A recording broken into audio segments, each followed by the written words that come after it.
क्या हाल है, क्या कभी इससे पहले ऐसा इलाके में था? ये हमें ढूंढ रहे हैं, ये हमें कह रहे हैं। मैं आप लोगों को बताना चाहता हूं कि दिल्ली में सरकार केजरीवाल साहब की जब से आई है तब से का आप दिल्ली का हालात देखो, और ये 4-5 महीने में दिल्ली का हाल देखो। ये काउंसलर साहब हमारे जो हैं, 4 बार के काउंसलर साहब जिनकी ये जिम्मेदारी बनती है, इस काउंसलर साहब का आप लोग काम देखो। ये जो है, ये जो लड़के जो सोशल मीडिया पे छा रहे हैं, अमानत का जिक्र उठा रहे हैं, एमएलए का काम दिखला रहे हैं, वो एक काउंसलर का लगाया हुआ कर्मचारी हैं। वो बच्चे वर्किंग करते हैं, वो बच्चे काउंसलर साहब के बदौलत एमसीडी में, काउंसलर साहब के बदौलत एमसीडी में उनके खास हैं, और वो ऑलरेडी एमसीडी में एक सर्वेंट हैं। अब वो आके सोशल मीडिया पे ये कह रहे हैं कि अमानत साहब यह पानी लगा है। वो जो भी बच्चे हैं, मैं नाम नहीं बताना चाहता हूं, लेकिन मुझे अफसोस लगा कि ये क्या एमसीडी के कमिश्नर को नहीं दिख रहा कि जो हमारे एमसीडी में वर्कर हैं, जो हमसे शायद वेतन पा रहे हैं उस काम का, वो जाके मीडिया को रूबरू कर रहे हैं, एमएलए की बुराई कर रहे हैं और काउंसलर की काम को दिखा रहे हैं। क्या है काउंसलर का काम? बस से बदहाल है इलाका, गली गली के चौराहे पे आप लोग देखो कितना बुरा हाल है। काउंसलर का तो 2 ही काम है। क्या काम है? कूड़े को उठवाना, झाड़ू लगवाना। झाड़ू लिमिटेड एक प्राइवेट कंपनी की तरफ 2-4 आदमी के दरवाजे पे लगता है जी। उन्हें कोई मतलब नहीं है जुमे की नमाज से, उन्हें कोई मतलब नहीं है किसी मस्जिद से। कम से कम अगर वो जुमे के दिन मस्जिदों पे भी झाड़ू लगवा दे तो आदमी रोड पे नमाज पढ़ता है। इलाके के लोग रोडों पे भी नमाज पढ़ते हैं माशाल्लाह, आबादी के हिसाब से। एमसीडी का टेंडर उन्होंने बताया, वीडियो बना के, टेंडर जो खत्म हो चुका, टेंडर दोबारा बनेगा तो एमसीडी कर्मचारी का शॉर्टेज है वहां पर। अच्छा, एमएलए हमारा सरकारी बदल गया, फिर भी हम अपना डे बाय डे काम दिखला रहे हैं, काम करके हम दिखा भी रहे हैं और कर भी रहे हैं। और उन्हें नहीं पता था 4 बार के काउंसलर को कि जो है कॉन्ट्रैक्ट चेंज हो रहा या नया जो भी काम उन लोग का हो रहा है, ये पहले से उनको इसका इंतजाम रखना चाहिए कि नहीं इलाके के लिए। हम उसके ठेकेदार नहीं है, आप जीते हुए हो, आपको इलाके के लोगों ने चुना है। हम ये नहीं जानते कि आपका कौन सा टेंडर आने वाला है, कौन सा टेंडर आएगा, हमें नहीं मतलब। हमें इलाके की सिर्फ झाड़ू और कूड़े को उठवा दो। हमारे अगर लोग बाहर से आते हैं तो हंसते हैं कि ये 4 वर्ग का काउंसलर का तो एक पहचान होना चाहिए। काउंसलर का क्या पहचान है वो आप लोग हमसे बेहतर जानते हो, इलाके के लोग जानते हैं। मैं आपको बताना चाहता हूँ, तरफ से ये कहा तो जा रहा है कि वो जो भी काम करवा रहे हैं अपने पैसे से करवा रहे हैं, अपनी जेब से करवा रहे हैं। अरे भाई साहब, काउंसलर साहब तो कांधे पे हाथ रख के बीड़ी भी चाय भी दूसरों का पी लेते हैं। ये वो काउंसलर है, बहुत अच्छे आदमी है। मैं आपको बता दूं, और मैं आपको एक बहुत बड़ी बात बताना चाहता हूँ, ये आप लोग नोट कर लेना। काउंसलर के कुछ लोगों ने तो दुकानदारों से कि तुम कूड़े लगा रहे हो, उनसे भी कह रहे हैं कि तुम इन्हें कुछ दे देना। अब इससे ये स्तर तक गिर गया है कि अरे इल्जाम नहीं लगा रहा हूं भाई। अब आदमी सामने शायद ना बोले, लोग कह रहे हैं कि यार यहाँ तो हमें पैसे देने पड़ रहे हैं।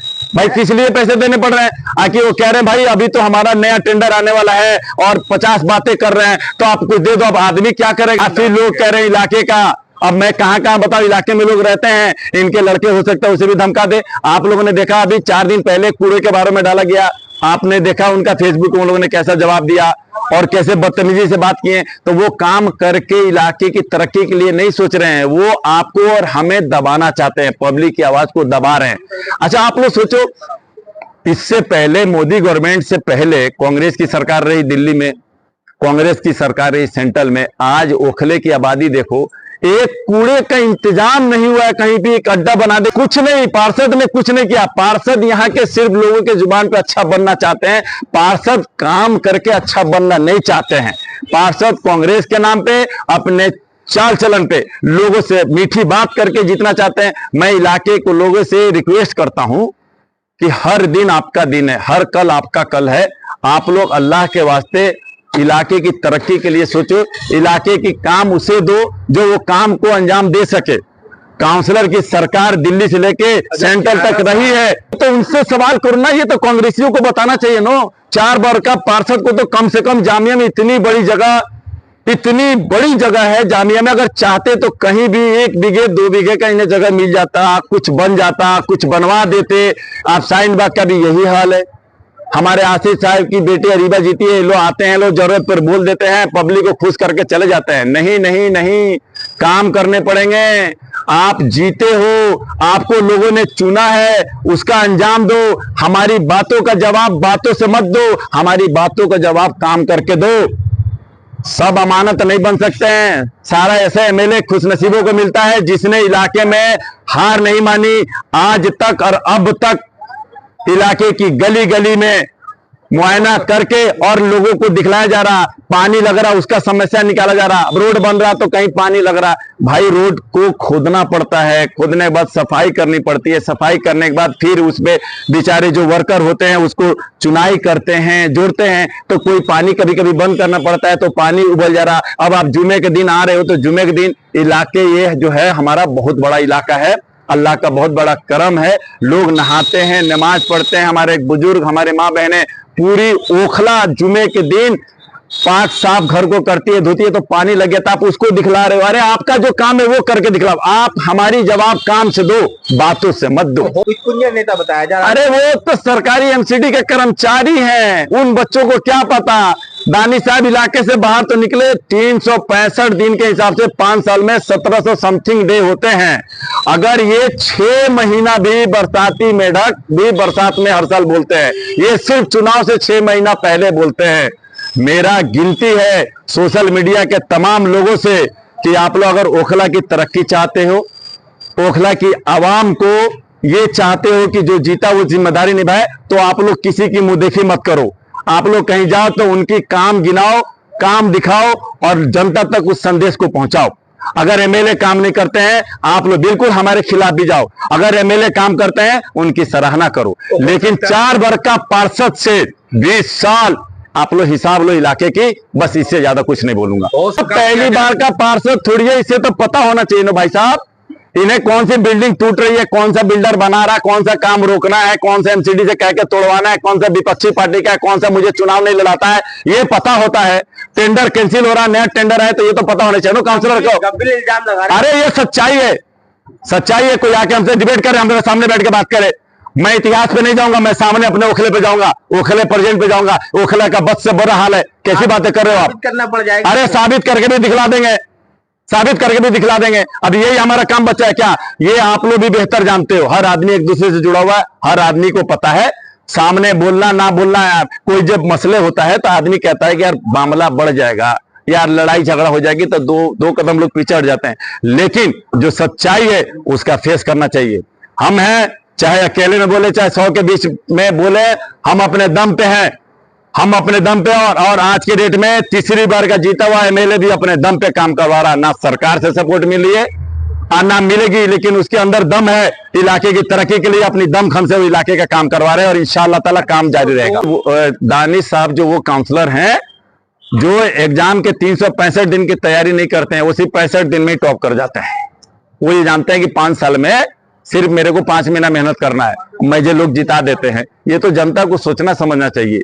कोई भी अननोन भी पर्सन हो अगर इलाके में दिख रहा कि वो एक जिम्मेदारी ले रहा, अपनी दमखम लगा रहा, अपनी जेब से भी कुछ कर रहा। मीडिया के बारे में जो कहा जा रहा है कि यहाँ के जो लोकल मीडिया है और जिसको इल्जाम लगाया जा रहा है कि ये गोदी मीडिया और रोटी मीडिया है, तो इसके बारे में आपका क्या मौक़िफ़ है? तो आप लोग जैसा आदमी ने तो उन्हें भी उछाला था, आप लोग जैसे आदमी ने तो उन्हें भी कहां से कहां पहुंचा दिया था।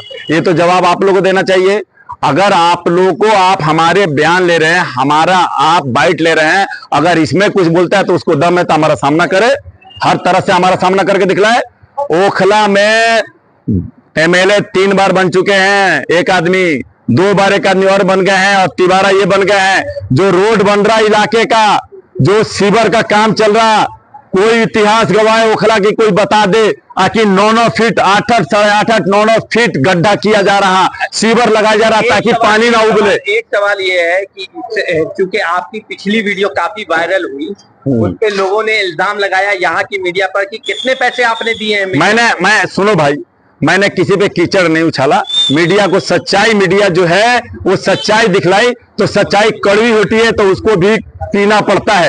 ये लोग सच्चाई को नहीं पी पाते हैं क्योंकि ये लोग काम के लायक नहीं है, ये लोग काम करके जीतना नहीं चाहते हैं, ये काम करके लोगों की तरक्की नहीं कर सकते हैं। ये लोग बदनाम करके लोगों के ऊपर पैर रख के आगे बढ़ना चाहते हैं।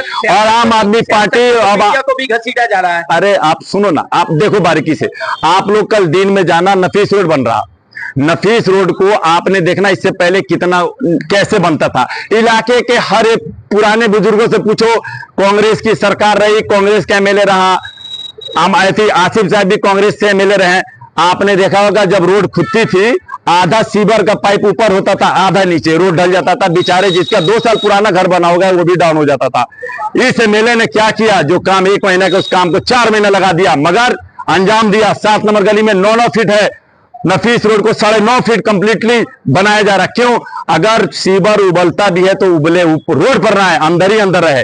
और रही बात, लोग कह रहे हैं क्या डेट पे डेट डे ले, अरे भाई सरकार का काम है, एमएलए का काम को आप देखो, वो सरकार का काम है कनेक्ट करने का। और इंशाअल्लाह ताला अल्लाह ने चाहता बहुत जल्दी वो जो बन रहा उसमें सारा इलाके का पानी कनेक्ट होने जा रहा, जिससे सबका मुंह बंद हो जाएगा और इलाके के लोग खुशहाल रहेंगे। ये तो पानी से उबलने से निजात पाएंगे। मीडिया को कितने पैसे दिए गए? अगर जिसने आप लोग पे कीचड़ उछाला उसे पता होगा, अगर उसने दिया होगा अपने फायदे के लिए, अपनी बातें पब्लिक को पहुंचाने के लिए, तो वो ये सोच रहा होगा। आप लोग को मैं सराहना करता हूं कि आप लोग सच्चाई को दिखा रहे हो, और मैं आप लोगों को सैल्यूट मारता हूं कि ओखला को अगर तरक्की करना है तो आप जैसे ईमानदार मीडिया, सोशल मीडिया होना चाहिए, जिसके लिए हम हर तरह से आपका साथ खड़े हैं। अगर आपके साथ कोई चोट पहुंचाना चाहता है उसका जवाब आप नहीं, हम देंगे। आप ईमानदारी और सच्चाई दिखलाओ, हम